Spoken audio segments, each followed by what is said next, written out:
ओम श्री परमात्मने नमः। हरे कृष्णा। अपरा एकादशी का व्रत और उसकी कथा। ब्रह्म वैवर्त पुराण के अनुसार युधिष्ठिर महाराज एक दिन कहने लगे कि हे भगवान, ज्येष्ठ कृष्ण एकादशी का क्या नाम है तथा उसका महात्म्य क्या है, कृपया करके हमें बतलाइए। भगवान श्री कृष्ण कहने लगे कि हे राजन, यह एकादशी अचला तथा अपरा दो नामों से जानी जाती है। पुराणों के अनुसार ज्येष्ठ कृष्ण पक्ष की एकादशी अपरा एकादशी है, क्योंकि यह अपार धन देने वाली है। जो मनुष्य इस व्रत को करते हैं वे संसार में प्रसिद्ध हो जाते हैं। इस दिन भगवान त्रिविक्रम की पूजा की जाती है। अपरा एकादशी के व्रत के प्रभाव से ब्रह्म हत्या, भूत योनि, दूसरे की निंदा आदि के सब पाप दूर हो जाते हैं। इस व्रत के करने से पर स्त्री गमन, झूठी गवाही देना, झूठ बोलना, झूठे शास्त्र पढ़ना या बनाना, झूठा ज्योतिषी बनना तथा झूठा वैद्य बनना आदि सब पाप नष्ट हो जाते हैं। जो क्षत्रिय युद्ध से भाग जाए वे नरकगामी होते हैं, परंतु अपरा एकादशी का व्रत करने से वे भी स्वर्ग को प्राप्त होते हैं। जो शिष्य गुरु से शिक्षा ग्रहण करते हैं फिर उनकी निंदा करते हैं वे अवश्य नरक में पड़ते हैं, मगर अपरा एकादशी का व्रत करने से वे भी इस पाप से मुक्त हो जाते हैं। जो फल तीनों पुष्कर में कार्तिक पूर्णिमा को स्नान करने से या गंगा तट पर पितरों को पिंडदान करने से प्राप्त होता है, वही अपरा एकादशी का व्रत करने से प्राप्त होता है।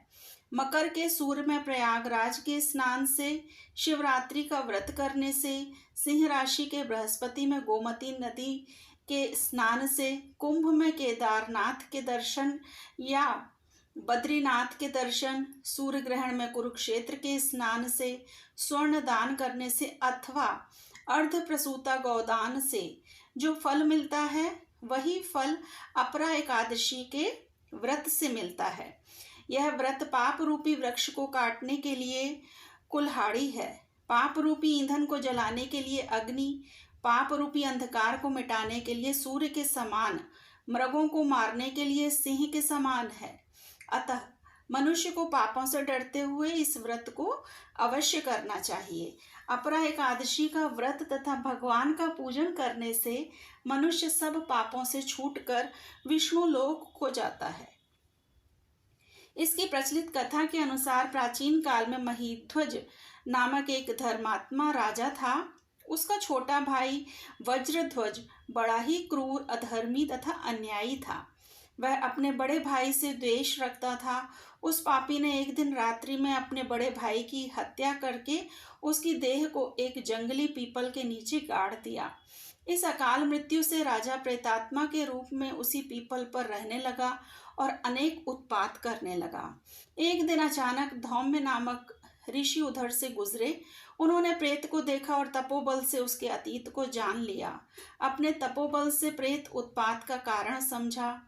ऋषि ने प्रसन्न होकर उस प्रेत को पीपल के पेड़ से उतारा तथा परलोक विद्या का उपदेश दिया। दयालु ऋषि ने राजा की प्रेत योनि से मुक्ति के लिए स्वयं ही अपरा यानी अचला एकादशी का व्रत किया और उसे अगति से छुड़ाने को उसका पुण्य प्रेत को अर्पित कर दिया। इस पुण्य के प्रभाव से राजा को प्रेत योनि से मुक्ति हो गई और वह ऋषि को धन्यवाद देता हुआ दिव्य देह धारण कर पुष्पक विमान में बैठकर स्वर्ग को चला गया।